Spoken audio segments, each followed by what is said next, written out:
Hello नमस्कार दोस्तों, स्वागत है आपका सिविल एजुकेशन में।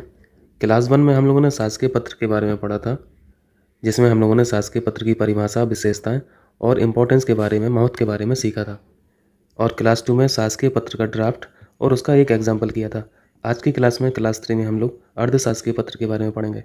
ठीक है, इसकी परिभाषा सीख लेते हैं, विशेषताएँ सीख लेते हैं और इसके महत्व के बारे में चर्चा कर लेते हैं। ठीक है, शुरू करें। चलिए, पहली बात तो ये याद रखना आप लोग, अर्धशासकीय पत्र को इंग्लिश में सेमी ऑफिशियल लेटर ना बोल के डेमी ऑफिशियल लेटर बोलते हैं। ये हम लोगों ने शासकीय शब्दावलियों वाले चैप्टर में किया है। यहाँ पे हम लोग कंपेयर करते हुए पढ़ेंगे तो आप लोगों को ईजी हो जाएगा। देखिए, अर्धशासकीय पत्र में आपको दो शब्द दिख रहे हैं, अर्ध भी दिख रहा और शासकीय भी दिख रहा। शासकीय पत्र की परिभाषा में आप लोगों ने पढ़ा था कि यह पत्र का ऐसा ड्राफ्ट है, ऐसा प्रारूप है जिसमें शासकीय कार्य व्यवहार की बातें की जाती हैं। यहाँ पे कीवर्ड क्या था? शासकीय कार्य व्यवहार। और ये शासकीय कार्य व्यवहार क्या है? शासकीय कार्य व्यवहार में हम लोगों ने 3-4 कीवर्ड्स पढ़े थे, जैसे निर्णय पढ़ा था, आदेश पढ़ा था, निर्देश पढ़ा था, सूचनाएं पढ़ा था और नीतियों शब्द का यूज किया था। यानी शासकीय पत्र आलेखन का वह प्रारूप है जिसमें शासकीय नीतियों, शासकीय निर्णय, शासकीय आदेश, शासकीय निर्देश और शासकीय सूचनाओं के सापेक्षिक पत्र व्यवहार किया जाता है। यही पढ़ा था हम लोगों ने शासकीय पत्र में। तो हम लोग को एक बात समझ में आई यहाँ पे कि अर्धशासकीय पत्र में शासकीय कार्य व्यवहार की बातें तो आएंगी ही, साथ में ये जो अर्ध शब्द लिखा है इसकी भी जो विशेषताएं होंगी, इन दोनों को हम ऐड कर देंगे और साथ में एक परिभाषा बना लेंगे। यही ना होगा? ये जो बातें थी, इतना तो हमें लिखना ही है। इतना क्लियर है? तो बस हम लोगों को इस लेटर में इस अर्ध शब्द के चलते जो विशेषताएं यहाँ पे पढ़नी है, बस उसी को सीखना है। आपने सरकारी पत्र में सीखा था कि ये लेटर जूनियर से सीनियर भी जा सकता है, सीनियर से जूनियर भी जा सकता है। यानी प्रेषक जूनियर भी हो सकता है और प्रेषक सीनियर भी हो सकता है। उसी तरह प्रेषिती सीनियर भी हो सकता है और प्रेषिती जूनियर भी हो सकता है। लेकिन ये जो जूनियर और सीनियर थे, ये कौन थे? ये सरकारी व्यक्ति थे। इन सब शब्दों को बिल्कुल ध्यान से देखना। ये जो जूनियर और सीनियर थे, ये दोनों सरकारी पद पर बैठे हुए लोग थे। अगर इसको दूसरी भाषा में कहें तो ये दोनों पद शासकीय पद थे। ठीक है, इतना क्लियर है? ये शासकीय पद क्या है? जैसे आप यूपी का एग्जाम्पल ले लीजिए। सचिवालय से लेटर गया, मुख्य सचिव के नाम से गया और किसी जिले के डीएम के पास गया, तो ये भी शासकीय पद है और डीएम का पद भी शासकीय पद है। यानी जो पत्र व्यवहार हो रहा है वो इन दोनों के बीच में हो रहा है। मान लीजिए सरकार की तरफ से कोई कार्य योजना आई, कोई एक ऐसा विषय आया जिसमें आपको किसी ऐसे व्यक्ति से बात करनी पड़ रही है जो शासकीय पद पर नहीं है, शासकीय पद पर नहीं बैठा है। अगर ये व्यक्ति शासकीय पद नहीं होगा तो फिर इस व्यक्ति को क्या बोला जाएगा? अशासकीय व्यक्ति।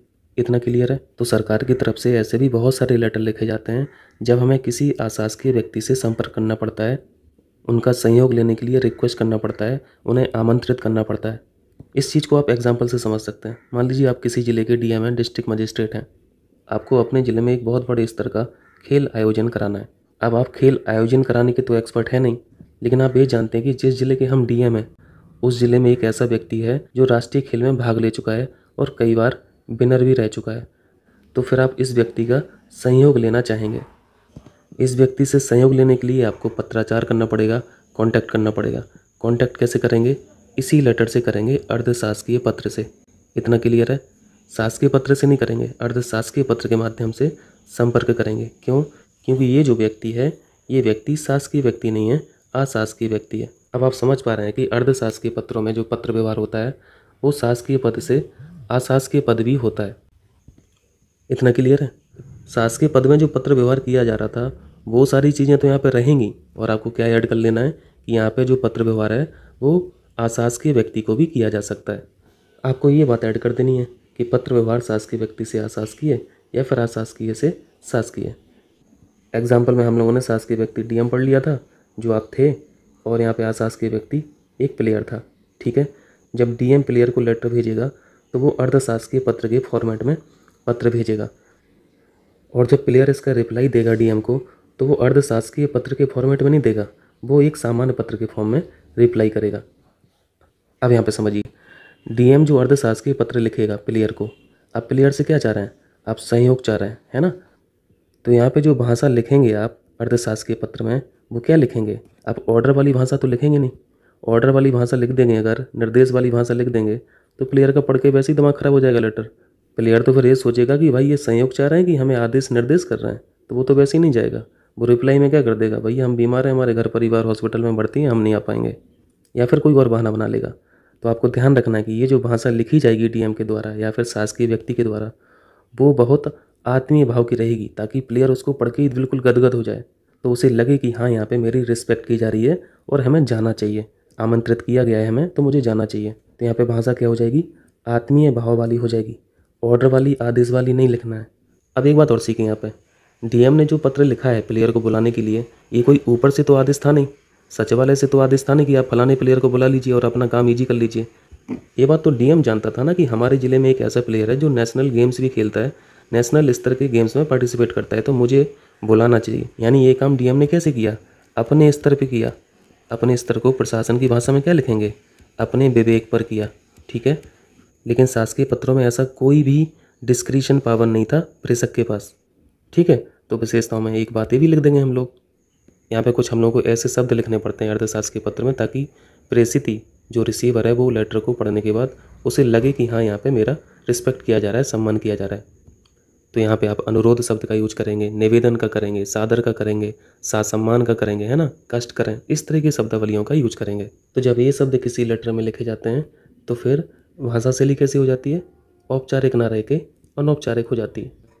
आपने सरकारी पत्र में सीखा था कि आपको लेटर की शुरुआत महोदय से करना है, ठीक है, ये सरकारी में करना है। अर्ध सरकारी पत्रों में आपको इसी शब्द को और ज़्यादा आत्मीय बना देना है। तो आत्मीय कैसे बनाएंगे, इसके आगे पीछे कुछ लिख दो तो हो जाएगा। इसके आगे आप प्रिय लिख दीजिए तो दिल खुश हो जाएगा उसका पढ़ने वाले का, और अच्छा कर दीजिए प्रिय श्री महोदय। इतना लिख देंगे तब तो लेटर को बिना पढ़े ही वो अगले दिन प्रेषक के पास पहुंच जाएगा, है ना। इतना समझ में आया। तो ये सब बातें विशेषताओं में हो जाएंगी। अब 2-3 बातें हम लोग यहाँ पे इंपॉर्टेंस के बारे में देख लेते हैं।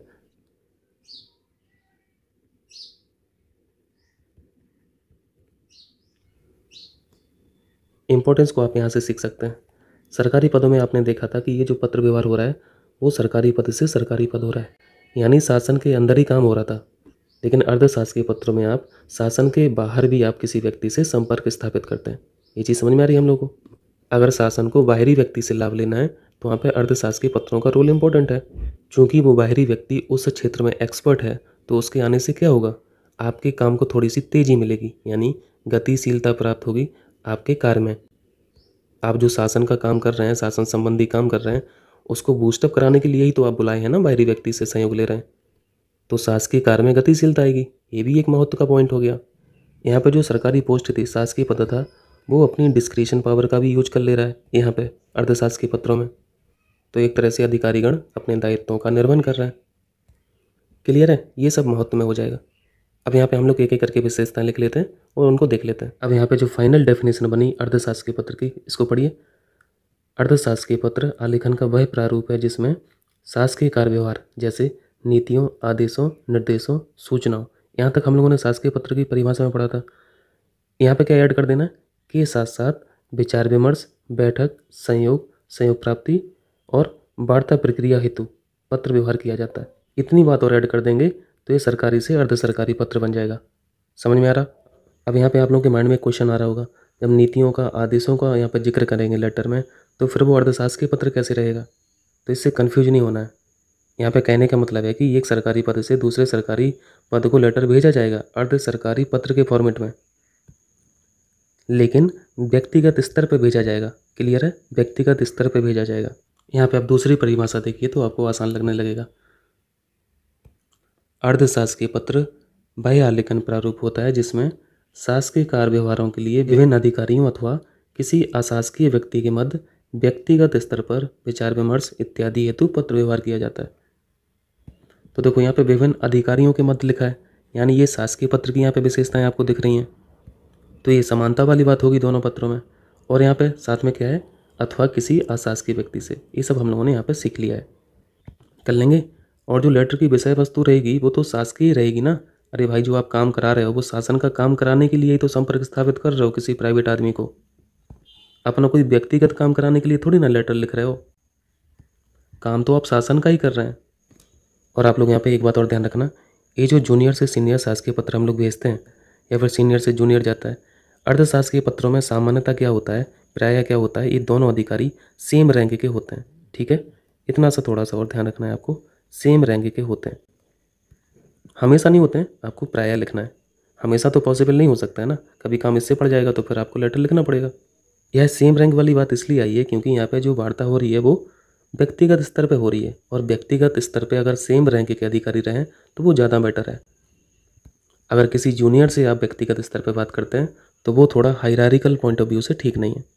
तो पहली विशेषता क्या होगी, अधिकतर समकक्ष अधिकारियों के मध्य लेटर लिखा जाता है और विशेष परिस्थितियों में सीनियर से जूनियर, जूनियर से सीनियर अथवा अशासकीय व्यक्ति के लिए पत्र व्यवहार किया जाता है। क्लियर है, सारी चीज़ें आ गई यहाँ पे। दूसरी विशेषता विषय वस्तु बना दीजिए। जो इस लेटर में कंटेंट रहेगा वो क्या रहेगा, शासकीय कार्य व्यवहार की ही बातें रहेंगी, काम तो शासन का ही कराना है। प्लस आपको इतना और ऐड कर देना है, विचार विमर्श, वार्ता प्रक्रिया, बैठक, संयोग प्राप्ति के लिए यह पत्र लिखा जाता है। ठीक है, चलिए तीसरी विशेषता देखिए। भाषा और भाषा शैली में आप मैत्री शब्द का यूज करेंगे, आत्मीय भाव यहाँ पर रहेगा और अनौपचारिक रहेगा। ठीक है, और जो ड्राफ्ट रहेगा अर्धशासकीय पत्रों का वो तो नियत है ना, उसमें थोड़ी ना कोई बदलाव होगा, उसी फॉर्मेट में आपको लिखना है। और जो नियत है वो औपचारिक है, पहले से फिक्स है कि आपको इसी ड्राफ्ट में इसी पैटर्न पे लिखना है लेटर को। चलिए और देखिए,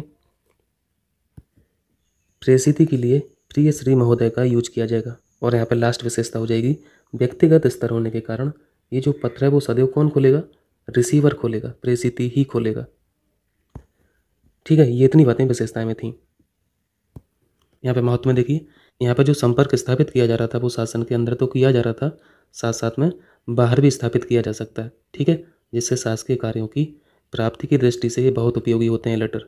शासकीय कार्यों को गतिशीलता मिलती है इन लेटर से।